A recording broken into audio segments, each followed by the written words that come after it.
It is impossible not to be astonished by India. Nowhere on earth does humanity present itself in such a dizzying creative burst of cultures and religions, races and tongues.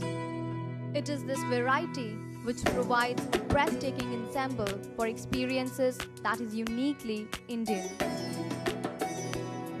Modern-day India represents the largest democracy in the world with a seamless picture of unity in diversity unparalleled anywhere else. Apart from the cultural and ethnic growth that India has seen, the economy of India has also seen nothing but an uphill since the independence. Development has been defined in various ways over the past 5 decades. India's still strong growth reflects the fact that it remains a principally rural nation. Only about 32% of the population of India lives in urban areas. The size of rural population itself speaks of its potential. The rural population of India plays a vital role in imparting its cultural heritage, ethnic vividness, and spreading its wings all over India.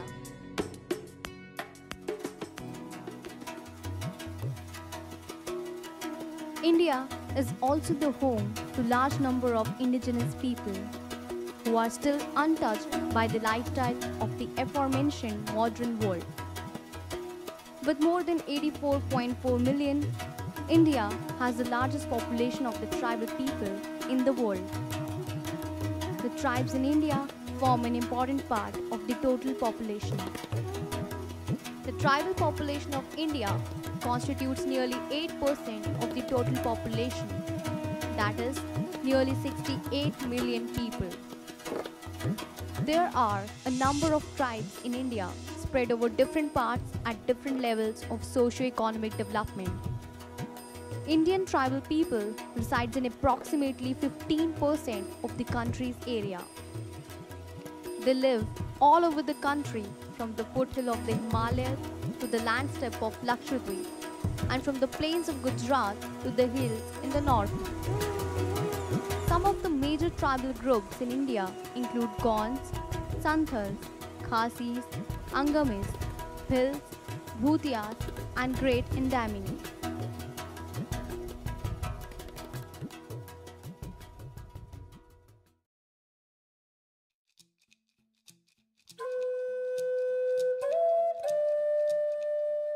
Tribal people have always been there in our country, yet most of the people here are unaware of their existence or are simply ignorant towards their existence and their customs. The surprising thing is that Indian tribals are not backward, as many of us might assume. There is no system of dowry, no caste division, even divorce and widow remarriage are socially accepted among them. They are an exemplary society when it comes to social practices, yet they are living a life of poverty and discrimination since ages. There are many forms of traditional art practiced by several tribes. The folk and tribal arts of India are very ethnic and simple, and yet colorful and vibrant enough to speak volumes about the country's rich heritage. Festivals are an important part of the life of these tribal groups. There are a number of tribal festivals which are celebrated by various tribes in India.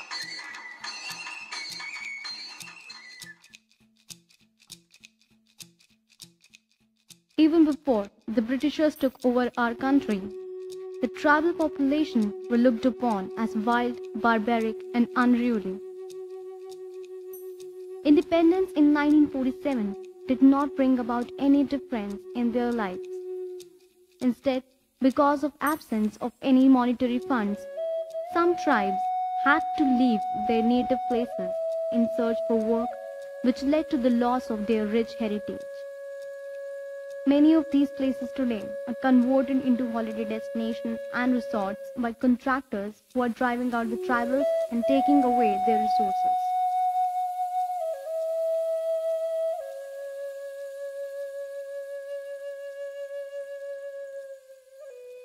Although strange, but true is the fact that even after so much opening up of economic opportunities, most tribesmen live in a state of abject poverty. The traditional livelihood system of tribal people has been based on shifting cultivation and collection of edible forest produce. Such a system was rendered sustainable by level and pattern of utilization of land and forest resources, which ensured their self-generating capacity. The shifting cultivation is also known as Jhum Kheti in tribal language, and variety of crops are grown. But shifting cultivation has begun to decline because of lower yields, and many tribal people took to settle agriculture mainly on the uplands. Because of the uncertainty of agricultural yields, tribal people largely depend on minor forest products as a source of food security as well as for household medicines.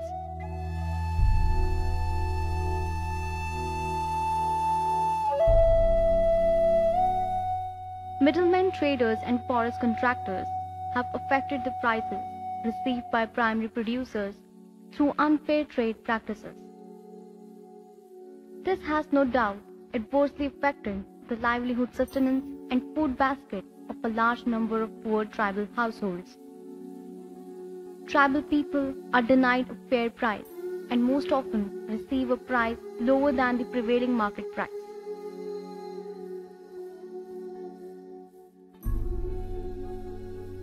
These people have escaped such fates, and many tribals are involved in their traditional practices and continue to make handicraft products and artifacts like masks, paintings, woodcutting, and many more items.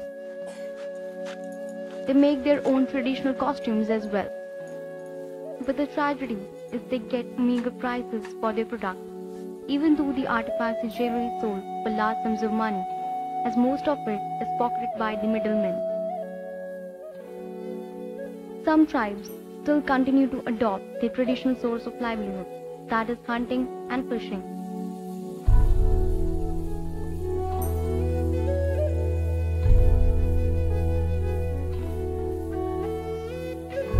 They often tame animals like pigs, goats, lambs, and sell their flesh in nearest local markets.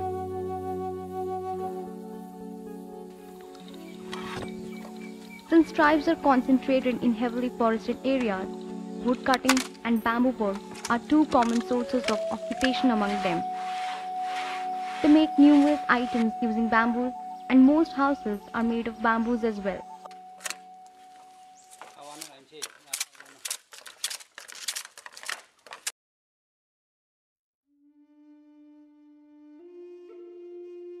Majority tribes live under poverty line. There is no profit in surplus making in such economy. Most of them live under abject poverty and are in debt in the hands of local moneylenders. With widespread illiteracy among the tribal and lack of exposure to the ever-expanding horizons of knowledge in the outside world, they are unable to rationalize things and distinguish good from bad.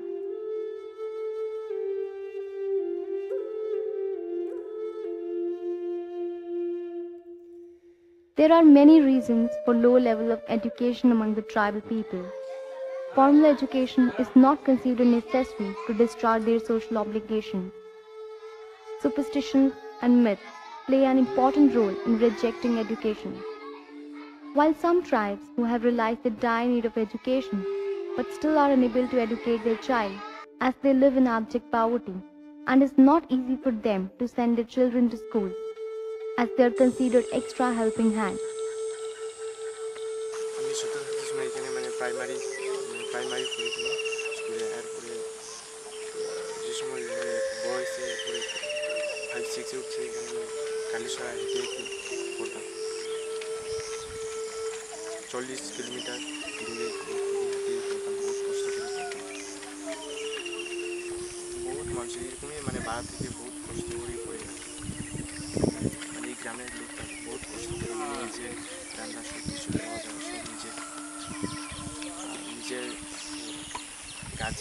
Guardian तो बहुत কষ্ট করে হাতে চলো বাড়ি থেকে নিয়ে দিই আর সবজি টবজি সব বাড়ি থেকে নিয়ে দিই কষ্ট করে।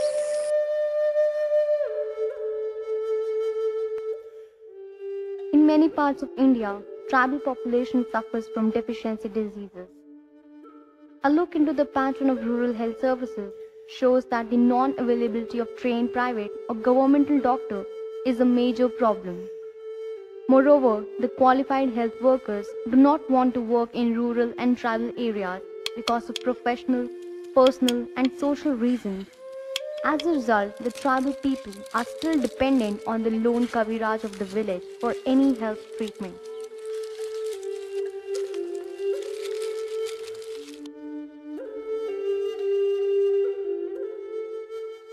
Transportation and communication are the next problems of tribals that need special attention. About 70% of the tribal villages are not connected with the motorable roads. Hence, they have to walk 5 to 10 miles to reach the head road.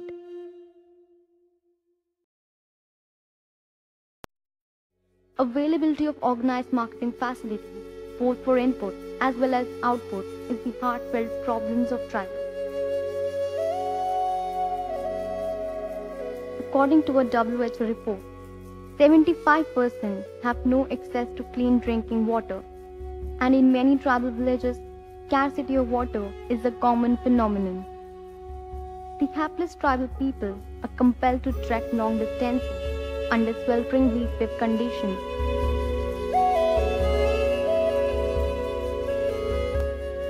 While in some areas, erratic power supply is taking a toll, and some tribal areas are living in deprivation of electric facilities. Sleeping under the fan or lighting a bulb in the house would be like a dream come true for them.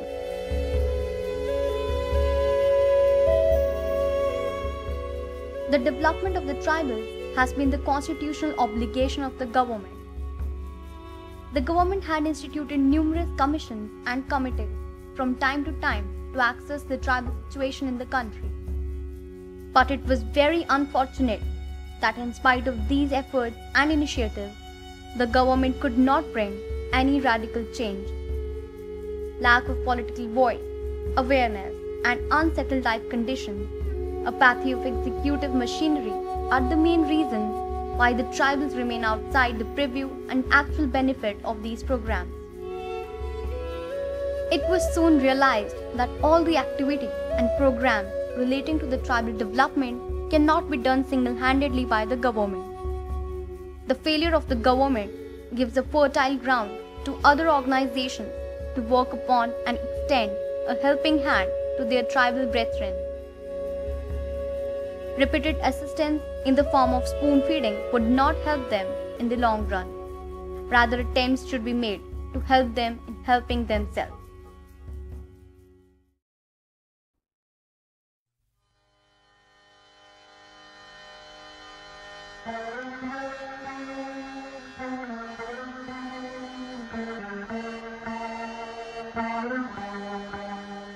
SCON, International Society for Krishna Consciousness, highlight the importance of spiritual ecology, the need to live in harmony with ourselves, nature, and the divine based on the principle of respect for all living beings.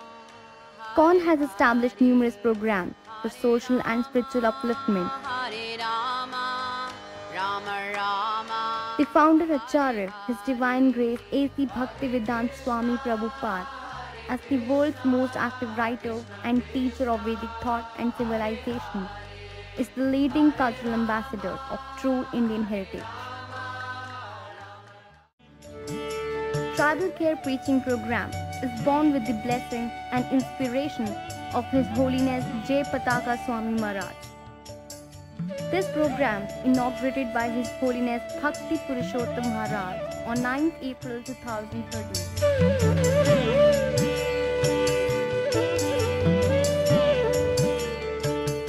ISKCON Tribal Care Initiative, ITCI, aimed to bring the message of love introduced by Sri Chaitanya Mahaprabhu to the people of different tribes in India. ITCI started with this vision to reach the love to tribals. realizing the challenge of overall development and to fulfill the desire of Srila Prabhupada to build a house where the whole world can live in peace. Bhakti Purushottam Swami Maharaj has taken a step to break vicious circles by different developmental initiatives and interventions. This ITCI program have planned to reach to tribal people, not only providing them spiritual care, but also give them health care, education care, emotional care, and social care. Bhakti Purushottam Swami Maharaj and his team have successfully ventured out into Assam and Tripura and the entire northeast region, and its activities are slowly expanding in all tribal villages across the country. At present, we have started in 6 different states in eastern India, northeast India. And our future goal is to reach as many as tribal villages, as many as tribal families and tribal people, to reach to them with very caring mood. You see, you may give all kinds of material facilities and upliftment to tribals, but the consciousness is not elevated. So they are not going anywhere. They are still in distress. So our endeavor is, along with the material help, we give them holy name, we teach them character building and also Naitik Shiksha, the moral teachings, on top of everything spiritual teachings. So in this way they get good education, but they don't become terrorists.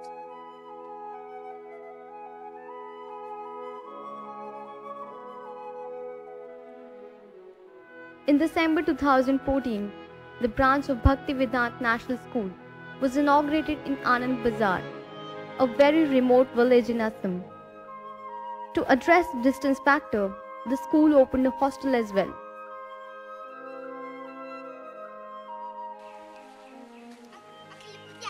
The goal of the school is not only to teach the children how to be a big professional engineer or doctor, but also how to understand the highest goal of life, the eternal identity of the soul from the very beginning life.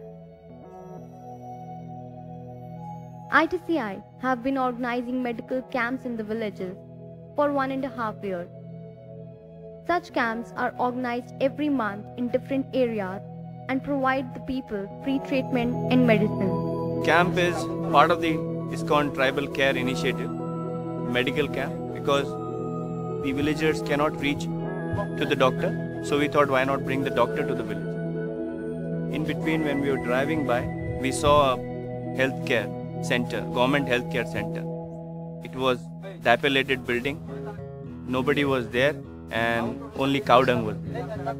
This is the condition of the healthcare in the villages, out here in the remote villages. We intend to penetrate 50 villages in the first year and do health camps, drinking water, provide them clean drinking water, teach them how to do organic agriculture and simply elevate their life and spiritual upliftment. ITCI promotes tribal cultural programs among international audiences during Mayapur's Gaura Purnima festival, hold major tribal festivals with mass prasadam distribution, and have helped tribal people in establishing and developing cottage industries.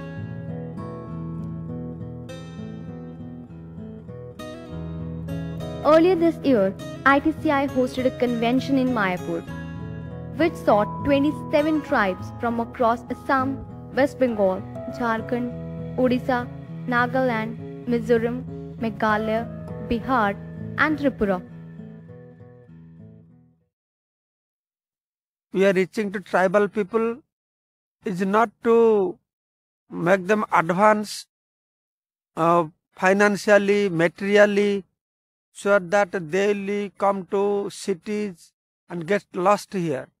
Rather, we can see the tribal people, they have very pleasant lives, staying with nature, in the forest.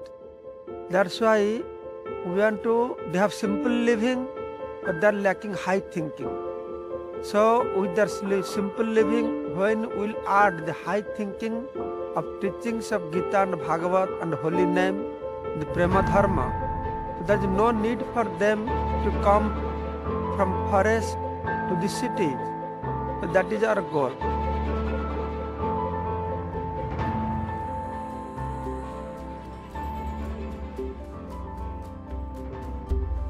ITCI is not just a philanthropic endeavor to support and assist tribal community, but rather an opportunity to go back in time and draw from centuries the wisdom that teaches us to develop a higher conscience towards the need of others and to help them re-establish their own solid foundation, to not let their existence go away in today's modern culture.